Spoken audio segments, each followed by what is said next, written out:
The moment Dr. Sampson said genetic marker inconsistent with paternal DNA, 20 years of marriage collapsed like a house built on sand. For 2 decades, I'd built a reputation as the contractor who never cut corners, who stood behind every beam and nail, who believed my marriage was constructed with the same integrity. The ultrasound screen showed my wife Angela's unborn child, a child that wasn't mine, while her face revealed not remorse, but irritation at being caught. My son Trevor waited in the lobby, 17, and already sensing something wrong in our family's foundation, unaware his world was about to shift beneath him too. What would you do when the life you've carefully built is revealed to be constructed on sand?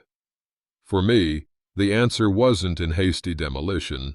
Instead, I found it in something contractors understand better than anyone: methodical deconstruction that saves what's valuable and exposes what's corrupt. Because sometimes the only way forward requires tearing down what you thought would stand forever. I understand you want this finished for your daughter's wedding, Mr. Calloway, but proper foundation work can't be rushed, I explained, kneeling to inspect the subcontractor's concrete pour. The basement expansion had revealed issues typical of older homes, minor cracks that inexperienced builders might patch cosmetically, hiding problems that would resurface years later. See these air pockets? This entire section needs to be redone. The wealthy client sighed, checking his watch. His Italian loafers looked out of place amid the construction dust. Jared, surely there's a way to patch it. The reception is in 6 weeks, and we promised Patricia her dream venue would be ready. I stood, brushing dust from my knees, ignoring the protest from my lower back. At 52, these inspections took more effort than they once had, but I never skipped them. Too many contractors sent foremen for quality checks, but I believed in seeing with my own eyes. A rushed job fails twice, first in quality, then in reputation, I said, using one of my father's expressions that had guided my business philosophy. We'll work overtime, but we'll do it right. Your daughter will thank you when her children play in this space without water seepage or mold issues. Calloway's frustration melted into reluctant respect. That's why we hired Atkinson Construction. My brother said you were worth the wait, said you treated his renovation like you were building your own home. That's the only way I know how to build, I replied, making notes on necessary corrections. We'll still make your deadline, just not with shortcuts. As Calloway left, I checked my phone. A text from Angela. Special dinner tonight. Big news to celebrate. Don't be late. I smiled, pocketing the phone. 20 years of marriage, and she still knew how to pique my interest. Whatever the news, it would be good to focus on family after weeks of 12-hour days completing the Westridge development. Angela had been distant lately, mentioning feeling neglected during my busiest season. Tonight would be a chance to reconnect. Our 2-story colonial wasn't in the neighborhood where I built million-dollar residences, but I'd renovated every inch myself over the years. The front door opened to the aroma of Angela's rosemary chicken, a special occasion dish she'd learned from her grandmother and prepared only for celebrations. "Dad!" Trevor called from the dining room table, geometry textbook open beside his plate. His dark hair needed cutting, falling into eyes that had my seriousness, but Angela's warm brown color. "Can you explain complementary angles again? Mr. Davis makes it so complicated." "After dinner," I promised, catching Angela's eye as she emerged from the kitchen. She'd dressed up, the blue dress I'd given her for our anniversary, hair freshly styled. At 48, she remained striking, though subtle changes in recent months, designer clothes, more makeup, highlights in her hair, suggested a desire for renewal I hadn't fully registered until now. "You're actually on time," she said, kissing my cheek. Something in her smile seemed nervous, but I attributed it to whatever announcement was coming. Dinner passed with Trevor's school stories and my updates on the Callaway project. Angela seemed unusually interested in my business details, supplier relationships, bid amounts, project timelines, questions she rarely asked in such specificity. I answered openly, pleased by her engagement with my work. Finally, Angela set down her fork and reached for my hand across the table. Her fingers felt cold despite the warm kitchen. "I'm pregnant," she said softly. The words hung in the air like suspended dust motes. We'd discussed having another child for years, but had given up after multiple disappointments in our early 40s. Trevor's face cycled through surprise, embarrassment, and finally a tentative smile. Wow, Mom. I'm going to be a brother at my age?" "You'll be in college when the baby comes," Angela said, squeezing my hand tighter than necessary. "But you'll be an amazing big brother." I found my voice through the shock. "How far along?" "8 weeks," she replied, meeting my eyes with an intensity I couldn't interpret. "I have my first ultrasound next week." "I'll be there," I said immediately, a surge of protective joy cutting through my surprise. "I want to see everything from the beginning this time." A flicker of something, panic, crossed Angela's face. "The first one is just confirmatory. Maybe wait for the 12-week scan when there's more to see." I frowned slightly. "I was traveling so much with the Henderson project when you were carrying Trevor. I missed too many moments. I don't want to repeat that." "Of course," she agreed quickly, releasing my hand. "I just don't want you rearranging your schedule for routine appointments." Later that night, reaching for Angela's phone to check her calendar for the ultrasound date, I found the password had been changed from our anniversary date. When I mentioned it, she murmured something about security recommendations from her book club friend without meeting my eyes. "Everyone's doing it," she said, turning away. "Carol says we're too lax about digital security." I lay awake after she fell asleep, cataloging other small changes. New passwords, late-night texts she shielded from view. The sudden increase in business meetings that never appeared on our shared calendar. The designer clothes charged to our credit card from stores she'd previously called overpriced and pretentious. A knock interrupted my thoughts. "Dad?" Trevor stood in the doorway, sleep rumpled, but eyes alert. "Can I get a ride to school tomorrow? Mom said she has an early meeting with that Jennings guy again." "Marcos Jennings, the developer?" I asked, something cold settling in my stomach. "Yeah, she's been meeting him a lot lately. Says he might have some interior design work for her firm." Angela's interior design business was small, mostly friends and local clients. Marcos Jennings developed luxury properties throughout the county, projects far beyond Angela's typical scope. "When did these meetings start?" I asked, keeping my voice casual. "Couple months ago. She's been texting with him a lot too, always puts her phone away when I come in the room." Trevor hesitated. "Is everything okay?" "Just business," I assured him, forcing a smile. "Sure, I'll drive you." After he left, I stared at the ceiling, making a mental note to pay closer attention to Angela's schedule and her interactions with Marcos Jennings at the upcoming Builders Association event. The rational part of me dismissed my suspicions as ridiculous. Angela and I had built 20 years together. But like any experienced contractor, I'd learned to investigate even hairline cracks. They often revealed deeper structural problems beneath seemingly solid surfaces. Early morning light filtered through the blinds of my home office as I reviewed our bank statements. Angela still slept, giving me privacy to follow a hunch I hoped would prove unfounded. The first discrepancy appeared in March, an $8,000 withdrawal from our joint savings, with no corresponding expense in our household accounts. April showed a $12,000 transfer. Then in May, the most alarming, $25,000 from Trevor's college fund, labeled simply investment opportunity. Each withdrawal coincided with announcements from Jennings Development about new phases of their lakeside project. The timing couldn't be coincidental. Marcos Jennings had a reputation for courting investors when his cash flow tightened, a pattern I'd observed from keeping tabs on competitors. But why would Angela transfer funds without discussion? We'd always made financial decisions together.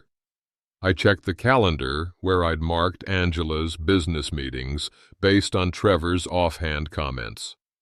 8 meetings in 6 weeks, excessive for preliminary design consultations. 2 occurred on days when Jennings Development filed permit applications requiring significant fees. My coffee grew cold as connections formed like blueprint lines converging to reveal a pattern I didn't want to see. Professional experience had taught me to trust documentation over emotion, evidence over assumption. The evidence suggested a relationship beyond professional collaboration. I closed the laptop when I heard Angela stirring upstairs. Confrontation without complete information would only drive truth deeper underground. I needed more facts, the contractor's approach to any structural investigation. "You're coming tonight?" Angela asked, surprise evident as I adjusted my tie in our bedroom mirror. The Builders Association's quarterly event wasn't something I typically attended, preferring to send Earl, my foreman, as company representative. Thought I'd make an appearance. The Callaway project is generating buzz. I studied her reflection as she applied makeup with particular attention. "Marcos Jennings will be there, right? You mentioned he might have design work for you." Her hand paused imperceptibly before continuing to apply lipstick. "He usually attends. I'm not sure if we'll discuss business tonight, though." Angela seemed unusually nervous, checking her appearance repeatedly.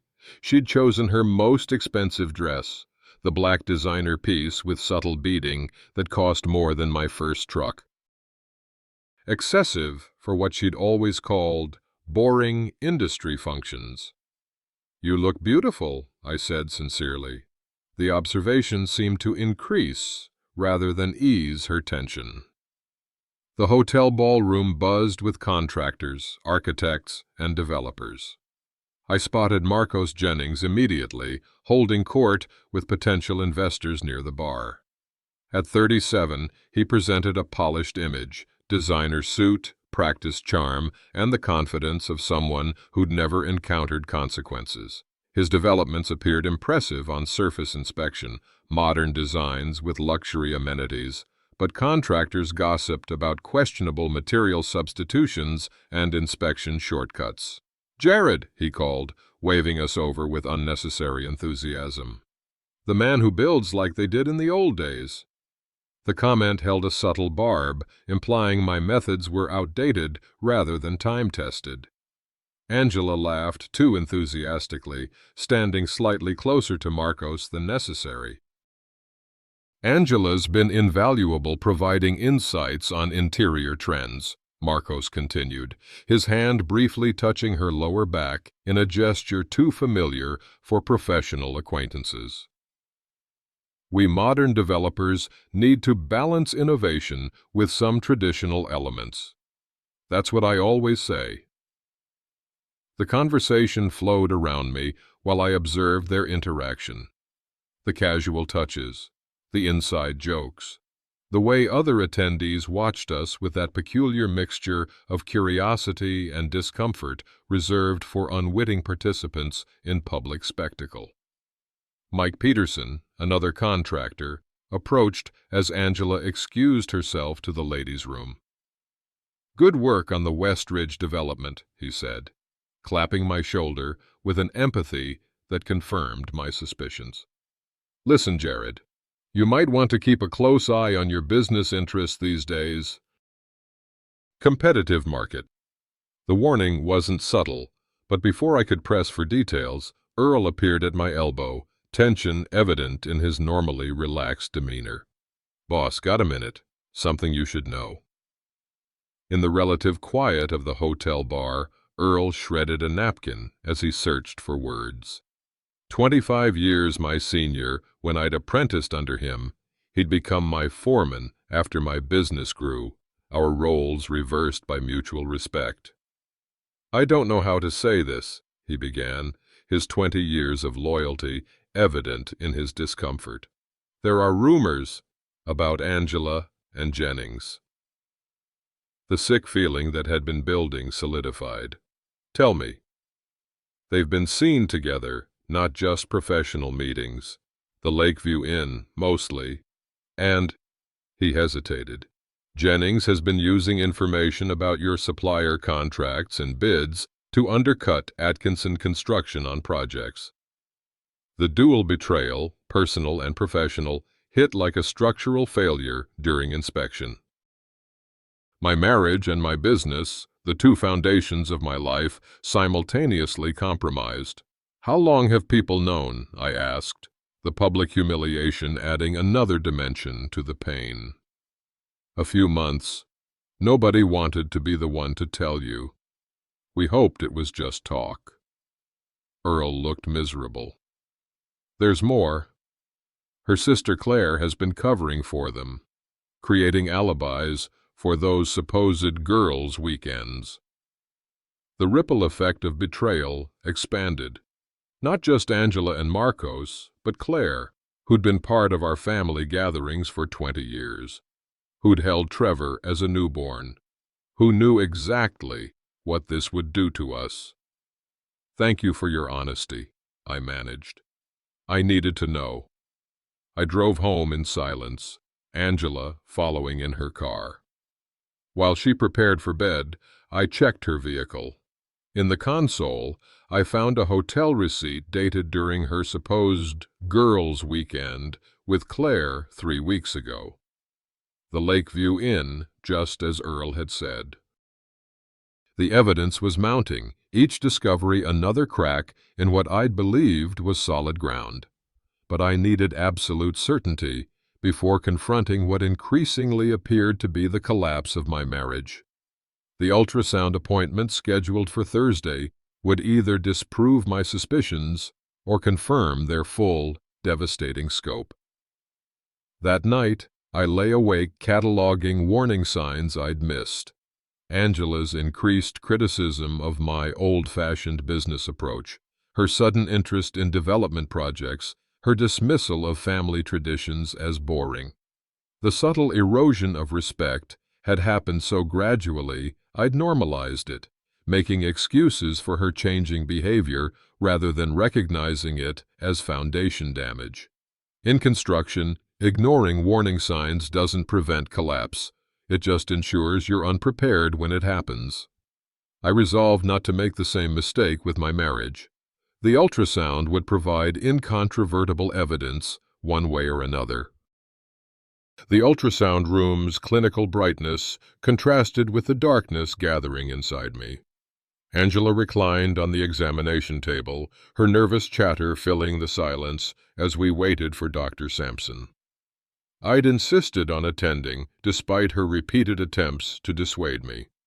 You really didn't need to rearrange your schedule, she said, for the third time, smoothing the paper gown over her still flat stomach. These early appointments are so quick and technical. I want to be here, I replied simply. Her increasing discomfort only strengthened my resolve. Dr. Sampson entered with a technician greeting us warmly. In her mid-50s, with silver-streaked hair and a forthright manner, she'd been our family physician since Trevor's birth. "Ready to see your little one?" she asked, maintaining professional enthusiasm, though her eyes registered Angela's tension. The cold gel, the pressure of the wand, the grainy image forming on the screen, all proceeded with routine precision until Dr. Sampson's brow furrowed. "You're 8 weeks along, correct?" she asked, making measurements with practiced movements. "Yes," Angela replied, avoiding my gaze. 8 weeks and 4 days. Dr. Sampson nodded slowly. "The development is consistent with that timing, but I'm noticing something interesting with this genetic marker." She pointed to something indecipherable to me on the screen. "It's inconsistent with paternal DNA." The room seemed to tilt. Medical terminology transformed into devastating clarity. "What does that mean?" I asked, already knowing. "Well, certain genetic markers should reflect a combination of both parents, but this one—" She looked between us, professional demeanor faltering as she registered the tension. "Perhaps we should discuss this privately. The baby isn't mine, is it?" My voice sounded distant to my own ears, as though coming through damaged drywall. Angela's face transformed, not with shame or apology, but irritation. Her eyes darted to the technician, then the doctor. "Can we not do this here?" Dr. Sampson cleared her throat. "I'll give you a moment," she said, ushering the technician out with a discreet efficiency born of years managing difficult patient situations. In the vacuum they left behind, Angela grabbed a tissue, wiping the gel from her stomach with sharp, angry movements. "You just had to make a scene." 20 years, Angela." The words felt inadequate against the magnitude of betrayal. "Don't be dramatic. It's not like you've been the perfect husband." She dressed quickly, avoiding my eyes. "Always working, always putting the business first. When was the last time you asked about my needs, my dreams? This isn't about our marriage's imperfections. It's about your choice to betray it rather than address issues." I stood, needing physical distance. "Is it Marcos Jennings?" Her momentary silence confirmed what I already knew. "He sees me," she finally said, voice hardening. "Not just as the contractor's wife or Trevor's mother, but as a woman with ambitions. You never understood what I needed." I walked out without another word, aware of the curious glances from the waiting room. Trevor sat thumbing through a magazine, looking up expectantly. His innocence, about to be collateral damage in his mother's choices, hit me with fresh pain. "Everything okay?" he asked, noting my expression. "We need to go," I managed. Angela followed us to the parking lot, her voice rising as we reached my truck. "So you're just going to walk away? Typical. When things get complicated, Jared checks out." I turned to face her, maintaining a distance that felt symbolic of the chasm that had opened between us. "This isn't complicated, Angela. It's deliberate deception. You're carrying another man's child while married to me." "Lower your voice," she hissed, glancing around the parking lot. Trevor's expression shifted from confusion to dawning horror. "Mom, what's going on?" "Your mother has been having an affair," I said, choosing honest directness over protective lies. At 17, Trevor deserved truth, however painful. "The baby isn't mine." Angela's fury turned on me. "How dare you tell him like this? This is exactly your problem. No emotional intelligence, just cold facts." "Is it Marcos Jennings?" Trevor asked quietly, surprising us both with his perception. Angela's stunned expression answered before her words could. "It's complicated, Trevor. Adult relationships." "Save it," he interrupted, a hardness in his voice I'd never heard before. "I've seen the texts when you leave your phone around. I just didn't want to believe it." "This is between your father and me," Angela insisted. "Don't take sides in something you don't understand." "I understand loyalty," Trevor replied, moving to stand beside me, "and respect." I placed a hand on his shoulder, feeling his slight trembling despite his brave front. "I'll be getting my things and staying at the office tonight. You're welcome to come with me." Trevor's choice to follow me to the truck spoke volumes. Angela stood alone in the parking lot, her carefully constructed narrative crumbling as we drove away. In my home office, Trevor sat at the computer, his expression hardening as he scrolled through messages I couldn't see. "You figured out her password?" I asked, packing essential documents. "It wasn't hard. It's his birthday." Trevor's voice cracked. "I've known something was wrong. I found texts a few weeks ago, but told myself I was misunderstanding." He turned the screen toward me. There they were, hundreds of messages between Angela and Marcos, including mocking references to me as the dinosaur for my traditional business practices and values. "They laugh about how you don't understand modern networking," Trevor said, disgust evident, "about how your honest reputation is quaint in today's market." I scanned the messages, each one cutting deeper than structural damage ever could. The woman who shared my bed, who'd built a life with me, reducing 20 years to contemptuous caricature. "She's been sharing your business information too," Trevor continued, opening another folder. "Bid amounts, supplier contracts, project timelines, everything Jennings would need to underbid you." The betrayal expanded beyond our marriage into my livelihood, the business I'd built to support our family, and eventually passed to Trevor. Angela had weaponized my trust professionally as well as personally. I sat at my desk, opened the leather-bound notebook I used for project notes, and began a methodical list: facts, evidence, dates. The contractor in me taking over when the husband in me couldn't function. "What are we going to do?" Trevor asked, looking younger than his 17 years. "We're going to handle this properly," I replied, continuing my documentation.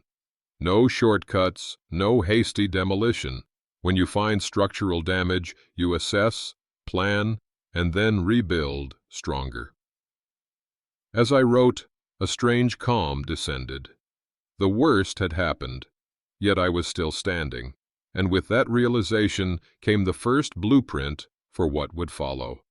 Not a plan for revenge, but for recovery, rebuilding what mattered from salvageable materials, discarding what couldn't be trusted, and creating a new foundation that couldn't be compromised by the same weaknesses. Dawn broke as I reviewed contracts at the Atkinson construction office. The wall of completed project photos, 25 years of quality work, reminded me of what remained solid in my life despite personal collapse. Spread across the conference table, business records revealed a disturbing pattern. Over the past 6 months, we'd lost 5 bids to Jennings Development, projects we should have secured based on our reputation and relationships. Each lost contract corresponded with Angela's business meetings with Marcos. More damning were the material substitutions in Jennings's recent projects. He'd used suppliers I'd specifically researched and vetted, undercutting my bids with information only Angela could have provided from my home office files. The Westridge development had nearly gone to Jennings until the client specifically requested Atkinson construction based on previous work, a project Angela wouldn't have known about. The estimated financial damage to my company exceeded $400,000 in lost contracts. The damage to my professional reputation, contractors whose livelihood depended on Atkinson Construction's continued success, was incalculable. Earl arrived at 6, concern etched in his weathered face. "Trevor called me last night. You both okay?" "Getting there," I replied, appreciating his direct approach. "I need to understand the full scope of damage to the business." "Team's with you, Jared, every one of us." He examined the bid documents I'd assembled. "Jennings has been throwing around inside information at supplier meetings too. made us look vulnerable. That ends today. I gathered the most critical documents. I'm meeting with Victoria Chen at 9. She's handled construction litigation for Henderson Properties. Good choice. Tough, but fair. Earl hesitated. What about Angela? One problem at a time, I replied, though my calm exterior masked the churning beneath. Business protections first.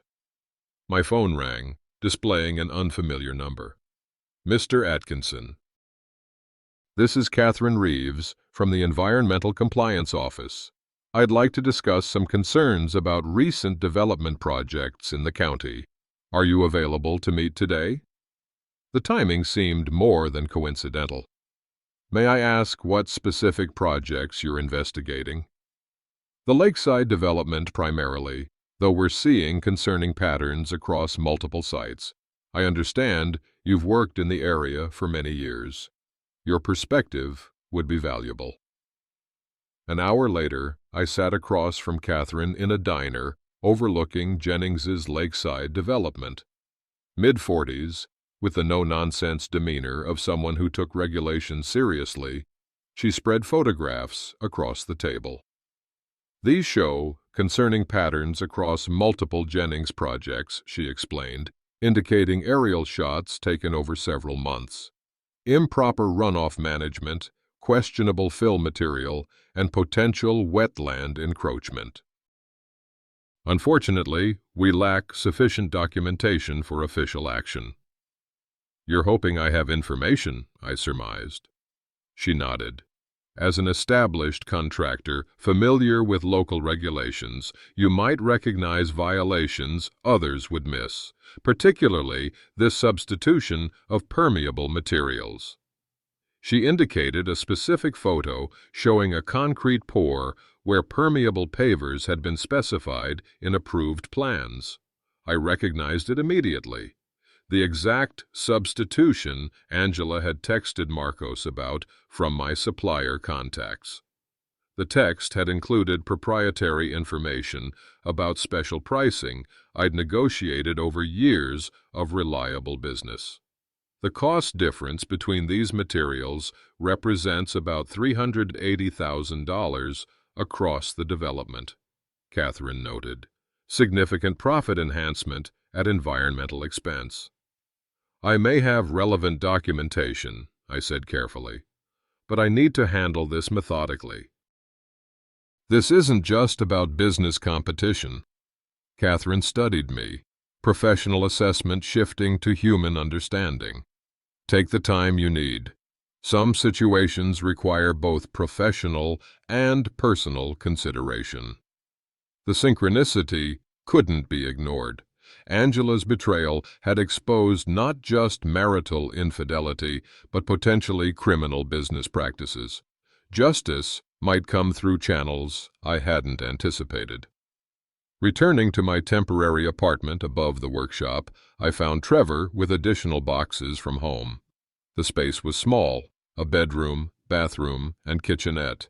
I'd built for occasional use during intense project phases, but it offered immediate shelter from the emotional storm. Found this while packing your desk, he said, handing me a legal document I hadn't seen in months. It was from James Harwood, my mentor and former business partner who died the previous year. In the aftermath of his death and funeral, I'd filed his bequest without fully processing it. Partial ownership of an industrial property near the river, directly adjacent to Jennings's most ambitious development phase. The executor called twice last month, Trevor added. Mom said she'd give you the messages. Another deliberate omission. The property's location made it potentially crucial to Jennings's expansion plans, a leverage point Angela had kept hidden. This could be valuable, Trevor observed, displaying a maturity beyond his years, especially since Mom and Jennings don't know about it. I looked at my son with newfound appreciation. You've been paying attention to more than I realized. Trevor nodded solemnly. I've been documenting things for months. Mom's schedule changes, phone calls, missing money from my college account. Something felt wrong, but I didn't want to believe it. The revelation that Trevor had been carrying this burden alone, protecting me while processing his own suspicions, added another dimension to Angela's betrayal. She'd compromised not just our marriage, but Trevor's sense of security and family. "I'm sorry you've been carrying this alone," I said, regret mixing with pride in his character. "I'm not alone anymore," he replied. "We're figuring it out together." That afternoon, I called Victoria Chen to expand our meeting agenda beyond business protections to include divorce proceedings. The industrial property would need careful handling, both as protection against Angela's financial claims and potential leverage regarding Jennings' development. I spread construction blueprints beside the legal documents, the parallel both painful and clarifying. In building and in life, understanding the complete structural situation was essential before implementing solutions. "First step in any repair," I told Trevor, who watched me work with keen interest, "is a thorough assessment of the damage. Then we secure what's worth saving before addressing what's compromised." With that principle guiding us, we began planning not for revenge, but for recovery of our financial security, our dignity, and our future. Where Angela and Marcos had operated through deception, we would proceed with transparent purpose. Where they had cut corners for immediate gain, we would build properly for lasting results. The contractor's approach to structural failure would guide our response to personal betrayal.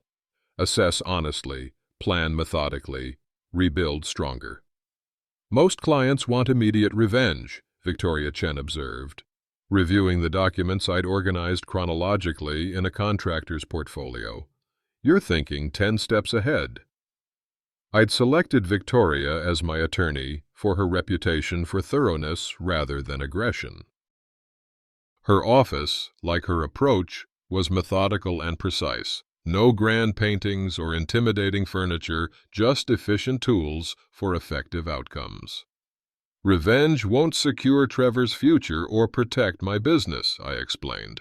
"I need proper legal structures in place before Angela realizes I'm aware of the full situation." Victoria nodded approvingly. "The industrial property from your former partner provides significant leverage. It's not included in marital assets since it was inherited after marriage, and its location adjacent to Jennings's development makes it particularly valuable." "How valuable?" I asked.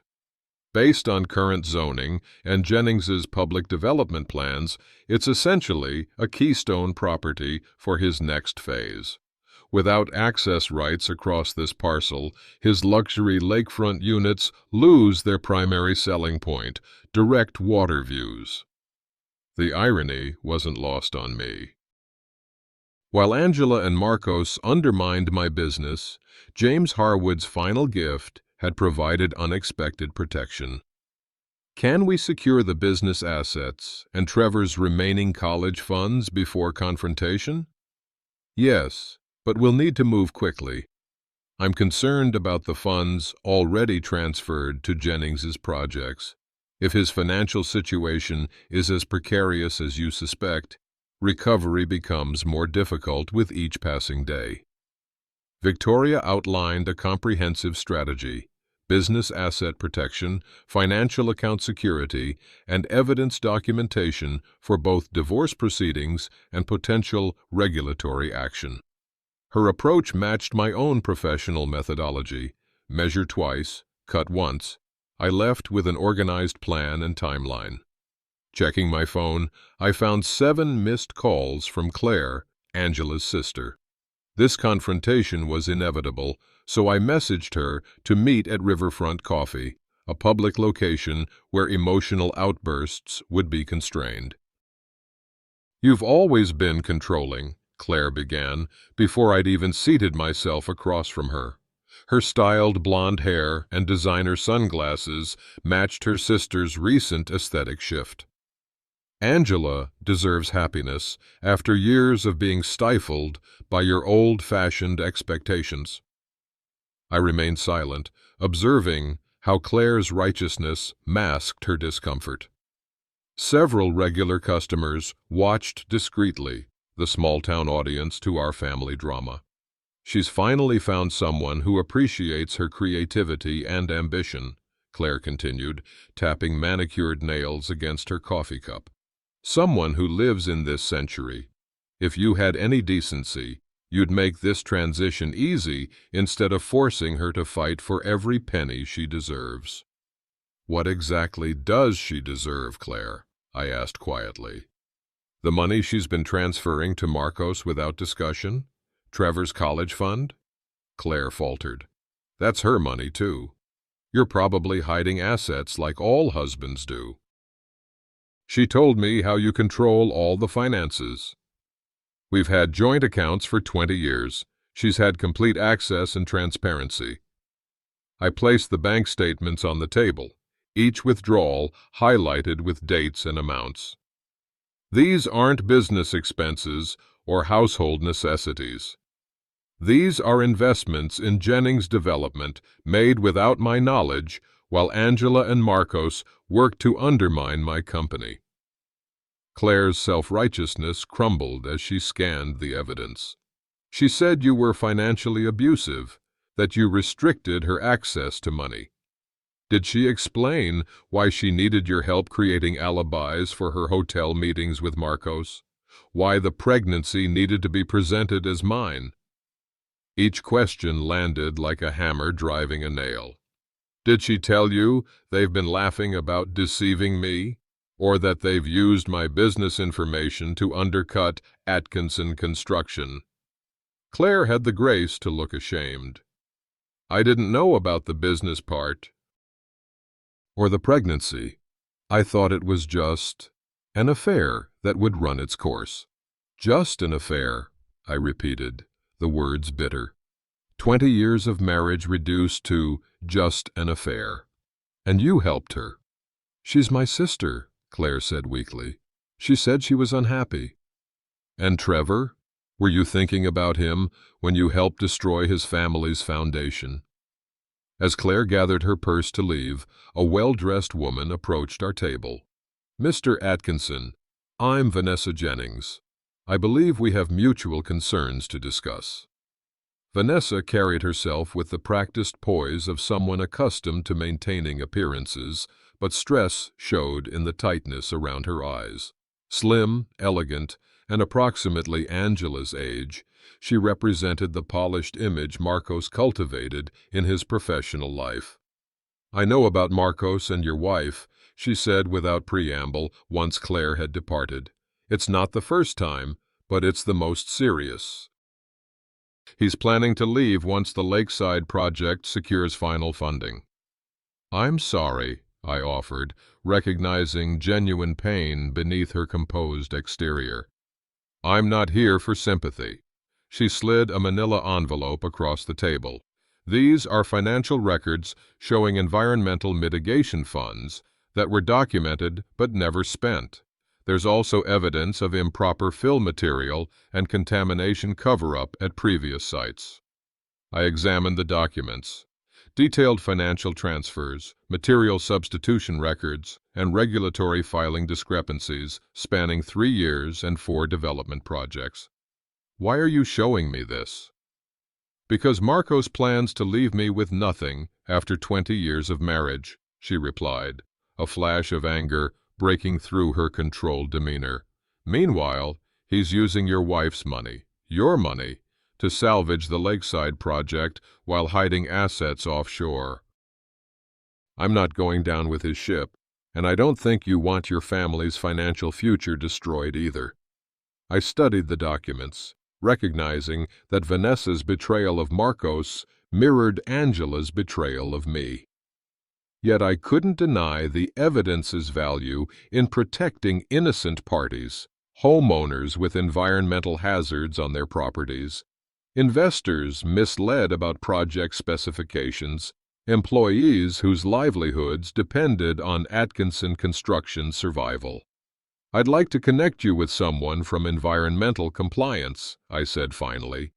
These records could help protect innocent parties from harm. "I have nothing to lose at this point," Vanessa replied. "Marcos has made certain of that." As we arranged a meeting with Catherine Reeves, I realized the justice I sought extended beyond my own situation. Marcos Jennings had created a pattern of exploitation, of regulations, investors, his wife, and now my family. The appropriate response wasn't personal vengeance, but systematic accountability. When I returned to the workshop that evening, Trevor had organized his own findings: text messages, calendar inconsistencies, financial records, with a methodical approach that mirrored my own. "I talked to Earl today," he said. "He's been tracking the jobs we lost to Jennings. There's a pattern of him using our exact numbers, but coming in just under our bids." "You'd make a good detective," I observed, "or a contractor." Trevor smiled slightly. The first I'd seen since the ultrasound. I learned from the best. As we developed our plans, I realized that Angela and Marcos had underestimated us both. Their deception relied on our continued ignorance, on Trevor being too absorbed in teenage life to notice patterns, on my trust remaining blind even when presented with evidence. Their miscalculation would become our advantage. Like any sound construction project, our response would proceed with precision, patience, and proper preparation. The Environmental Protection Agency's regional office felt appropriately formal for the evidence we presented. Catherine Reeves led the meeting with 3 officials whose serious expressions reflected the scope of potential violations. "These documents show a pattern across multiple development sites," I explained, indicating maps where Jennings projects overlapped with protected watersheds. "The substitution of non-permeable materials here, and here," I pointed to specific locations, "violates runoff management requirements and threatens downstream water quality." "You're certain about these material substitutions?" asked the senior official, a gray-haired man with reading glasses perched on his nose as he studied the documentation. "Yes."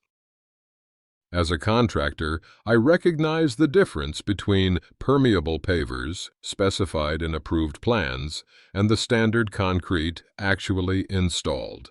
The cost difference represents approximately $380,000 in materials alone.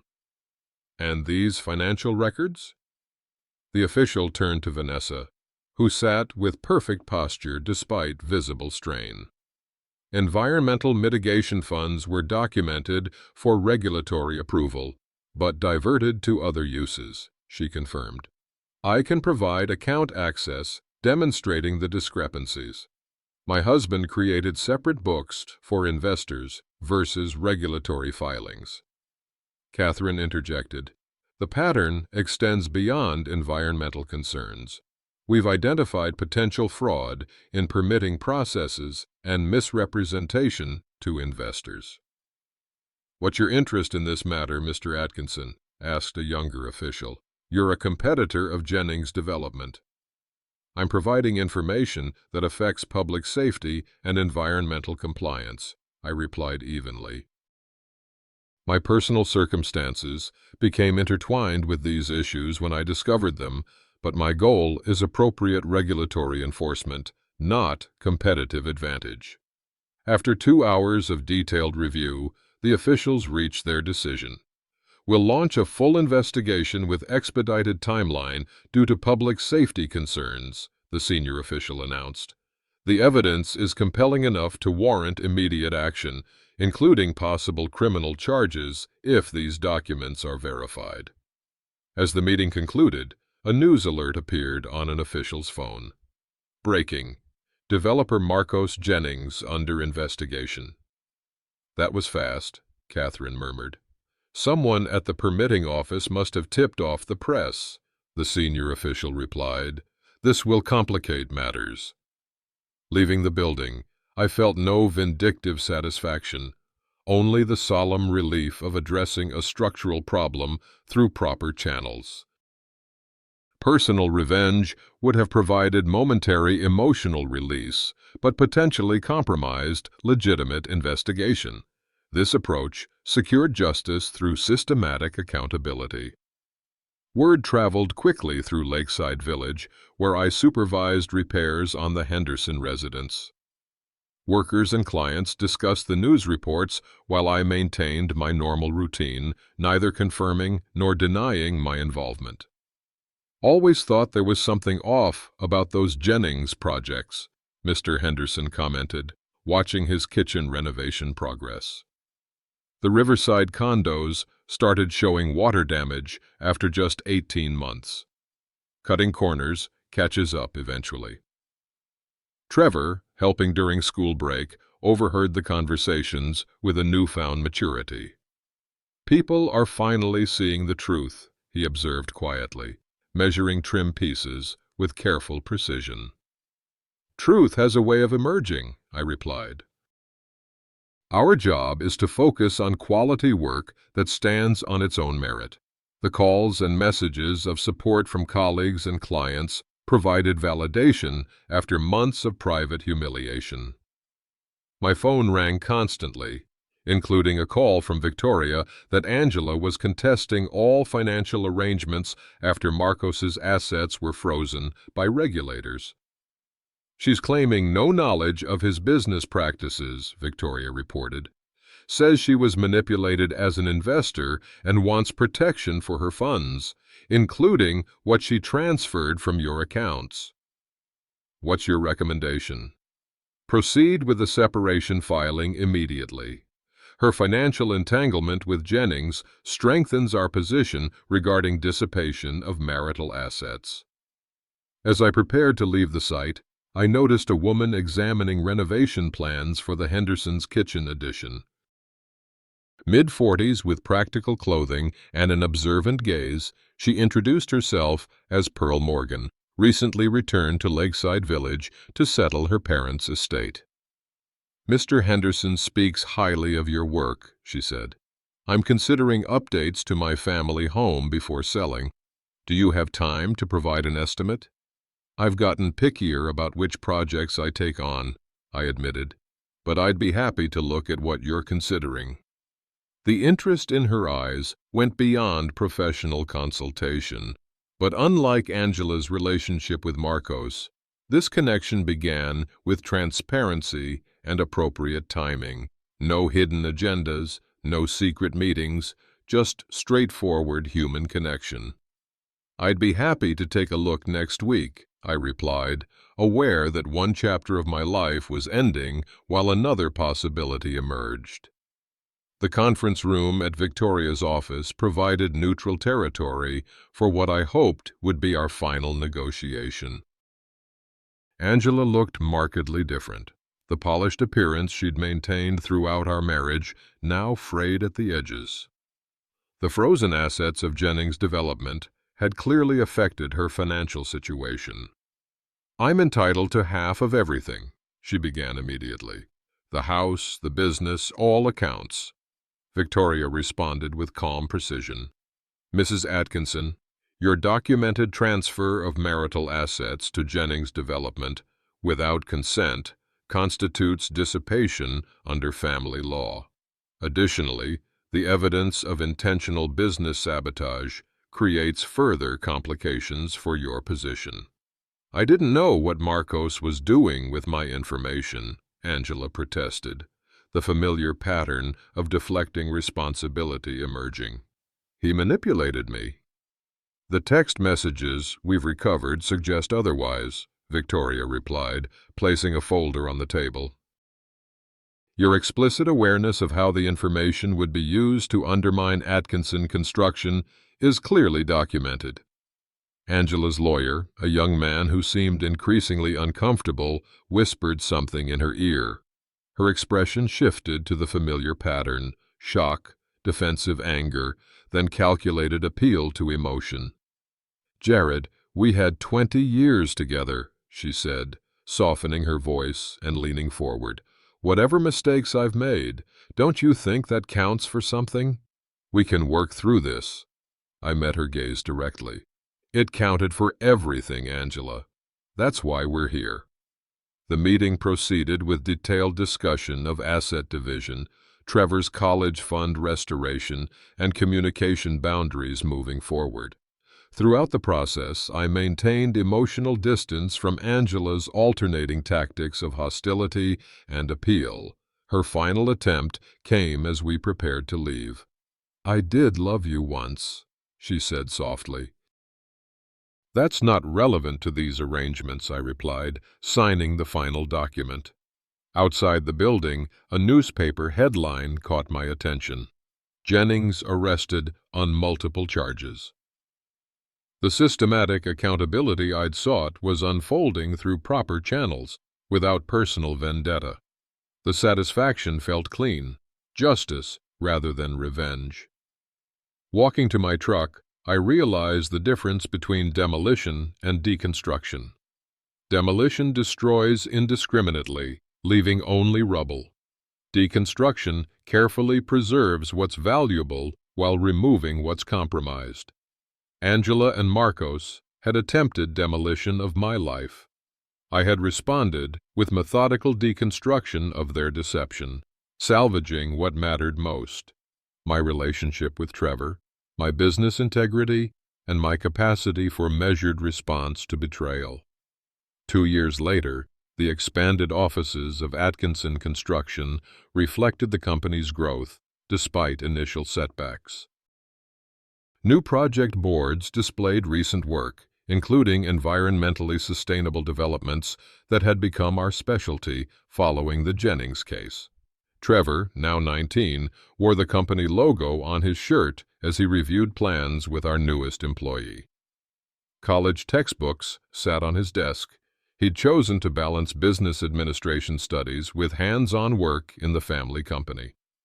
"We'll use permeable pavers throughout this section," he explained, indicating drainage patterns with confidence born of understanding rather than mere instruction.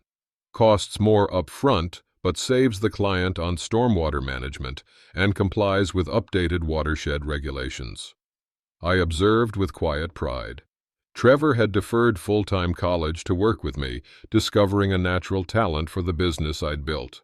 The betrayal that might have destroyed our family had instead strengthened our bond. "Mr. Rodriguez is celebrating 5 years with us today," Trevor reminded me. I ordered lunch for the team. Rodriguez had stayed loyal during our darkest period, when Jennings's sabotage temporarily cost us contracts. Now our reputation for integrity had attracted clients specifically seeking ethical builders. "Mr. Atkinson?" my assistant interrupted. "Pearl Morgan is here about the Williams renovation." Pearl entered carrying lunch containers. "I thought I'd join the celebration," she said. "Just as friends, of course." The warmth in her eyes belied the just friends qualifier. Over 2 years, our relationship had developed slowly and thoughtfully, mutual respect forming a foundation neither rushed nor taken for granted. As a widow returning to her hometown, Pearl understood the careful reconstruction required after loss. Her practical nature and direct communication style were refreshing after years of Angela's manipulations. "Trevor and I were about to drive past the old Jennings development," I said. "Want to join us?" The remediation work is nearly complete. The site that had once showcased Marcos Jennings's corner cutting now demonstrated proper environmental restoration. Young contractors listened attentively as I explained correct watershed management techniques. The original plans actually specified these procedures, I noted, indicating the water retention systems being installed. Cutting corners on environmental protection ultimately costs more in remediation than doing it correctly from the start. "Is it true Jennings is still in prison?" asked one of the younger workers. Trevor nodded. 3-year sentence for fraud and environmental violations. His investors lost millions. What Trevor didn't mention was the broader impact. Homeowners discovering contamination issues on previous Jennings properties, banks foreclosing on over-leveraged developments, subcontractors left with unpaid invoices. The consequences had rippled through the community, affecting far more people than just our family. Was it worth it? Another contractor gestured to the extensive remediation. Exposing all this, given the personal cost? The question gave me pause. The past 2 years hadn't been easy. Angela struggled as a single mother with limited financial resources. Marcos served his sentence while his developments underwent costly corrections. My own journey through divorce and rebuilding had demanded every ounce of resilience I possessed. Integrity isn't measured by whether it's convenient, I answered finally. It's about building something that lasts, whether it's a structure or a life. The foundation matters most, even though it's the part nobody sees when the project is finished. Trevor added, and sometimes you have to tear down what's damaged to rebuild properly. The young man nodded thoughtfully. My father always said there are no shortcuts in quality work, but I didn't fully understand until now. As we prepared to leave, Trevor mentioned that Angela had reached out recently, the first communication beyond necessary co-parenting logistics in months. She apologized, he said carefully, not for everything, but for how she handled things with me. Said she's been doing some reflection. I nodded, neither dismissing the importance of this development nor overestimating it. That's a start. She asked about visiting during semester break. Would that be okay? That's between you and her, I replied. Your relationship with your mother is separate from what happened between us. Trevor's relieved expression confirmed I'd said the right thing. Despite everything, he needed to maintain connection with Angela. Maturity meant recognizing that reality, rather than demanding he choose sides permanently. Later, at dinner with Pearl and Trevor, watching them discuss his college plans for the following year, I recognized that the painful deconstruction of my former life had created space for something more authentic. The blueprints for this new foundation emphasized transparency, respect, and boundaries, elements that had been missing from my marriage to Angela. Pearl caught my thoughtful expression. Everything okay? Better than okay, I replied. Just appreciating proper construction when I see it. Dad's getting philosophical again, Trevor teased, but his smile held understanding. Pearl nodded. Good buildings and good relationships follow similar principles. Strong foundations, honest materials, regular maintenance. And knowing when repairs are worth making versus when to start fresh, I added. The conversation shifted to renovation details for the Williams project, but the underlying truth remained. We were building something new, not a replacement for what was lost, but a different structure entirely, designed with the wisdom of experience and the care that comes from recognizing true value.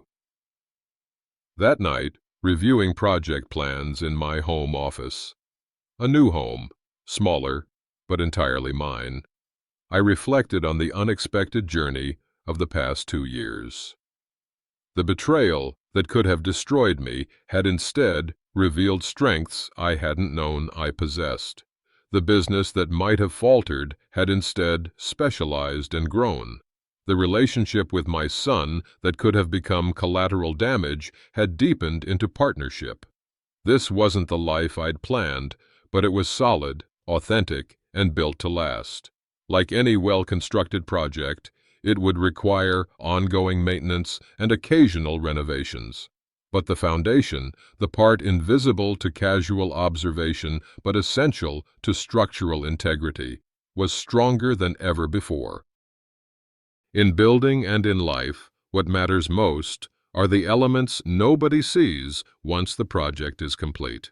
The quality of materials beneath the surface, the precision of measurements, the integrity of every connection, these determine whether a structure withstands the inevitable storms and stresses of time. My years as a contractor taught me to recognize warning signs, to investigate hairline cracks before they become structural failures.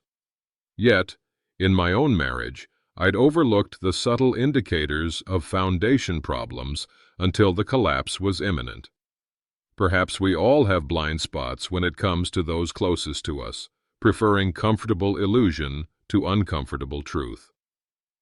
The particular pain of betrayal at midlife comes from the sense that starting over requires more energy than we might possess. The foundation we believed would support us through retirement suddenly proves unstable, and the prospect of rebuilding from scratch feels overwhelming. Yet I discovered that second acts built on truth can be more satisfying than first acts founded on illusion. In the aftermath of Angela's betrayal, I found that what remained solid, my relationship with Trevor, my professional integrity, my capacity for careful planning, provided sufficient foundation for reconstruction. The painful dismantling created space for new connections built on mutual respect rather than convenience or obligation. The construction principles that guided my professional life ultimately saved my personal one. Inspect thoroughly before proceeding. Use quality materials even when they cost more. Measure twice and cut once. Address problems directly rather than cosmetically covering them. And perhaps most importantly, recognize that proper building takes time. There are no legitimate shortcuts to lasting results. For those experiencing their own foundation problems, whether through betrayal, loss, or simply the recognition that what once worked no longer does, I offer this. The courage to examine structural damage honestly is the first step toward authentic reconstruction. The process requires patience, precision, and proper tools, but results in something stronger than what existed before. Perhaps you're noticing hairline cracks in your own foundation, patterns of disrespect, financial discrepancies, emotional disconnection. The contractor in me urges you not to ignore these warning signs out of fear or habit. Addressing problems fundamentally rather than cosmetically requires courage, but yields structures stronger than before. The blueprints for my rebuilt life emphasize quality over appearance, substance over facade. Lessons hard-won, but worth the cost. Because in the end, true security comes not from what we construct, but from how we construct it.